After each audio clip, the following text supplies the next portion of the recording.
ಪ್ರಸಾದ ಸೇವಿಸಿದ ನೂರಾರು ಗ್ರಾಮಸ್ಥರು ಅಸ್ವಸ್ಥಗೊಂಡಿರುವ ಘಟನೆ ನಡೆದಿದೆ.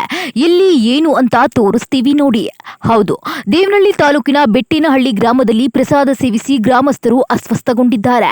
ನಿನ್ನೆ ರಾತ್ರಿ 10 ಗಂಟೆಯಿಂದಲೇ ಕೆಲವರಿಗೆ ಹೊಟ್ಟೆ ನೋವು, ವಾಂತಿ, ನೈಸರ್ಗಿಕ ಅಸ್ವಸ್ಥತೆ ಹಾಗೂ ದೌರ್ಬಲ್ಯ ಲಕ್ಷಣಗಳು ಕಾಣಿಸಿಕೊಂಡಿವೆ. ಸುಮಾರು 400ಕ್ಕೂ ಹೆಚ್ಚು ಜನರ ಆರೋಗ್ಯ ಹದಗೆಟ್ಟಿದ್ದು, ಅಸ್ವಸ್ಥರಾದವರನ್ನ ಸರ್ಕಾರಿ ಆಸ್ಪತ್ರೆಗೆ, ಇನ್ನು ಕೆಲವರನ್ನ ಖಾಸಗಿ ಆಸ್ಪತ್ರೆಗೆ ದಾಖಲಿಸಿ ಚಿಕಿತ್ಸೆ ನೀಡಲಾಗ್ತಿದೆ. ಈ ವೇಳೆ ಜಿಲ್ಲಾ ಆರೋಗ್ಯ ಅಧಿಕಾರಿ ಕೃಷ್ಣಾರೆಡ್ಡಿ ಆಸ್ಪತ್ರೆಗೆ ಭೇಟಿ ನೀಡಿ ಪರಿಸ್ಥಿತಿ ಪರಿಶೀಲನೆ ನಡೆಸಿದ್ರು. ಇನ್ನು ಆಶಾ ಕಾರ್ಯಕರ್ತರು ಹಾಗೂ ಆರ್ಆರ್ಟಿ ತಂಡಗಳು ಗ್ರಾಮದಲ್ಲಿನ ಮನೆಗೆ ಭೇಟಿ ನೀಡಿ ಪರಿಶೀಲನೆ ನಡೆಸಿದ್ರು. ಒಟ್ಟಾರೆ ಪರೀಕ್ಷಾ ವರದಿ ಬಂದ ನಂತರವೇ ಘಟನೆಗೆ ನಿಖರ ಕಾರಣ ತಿಳಿಯಲಿದೆ.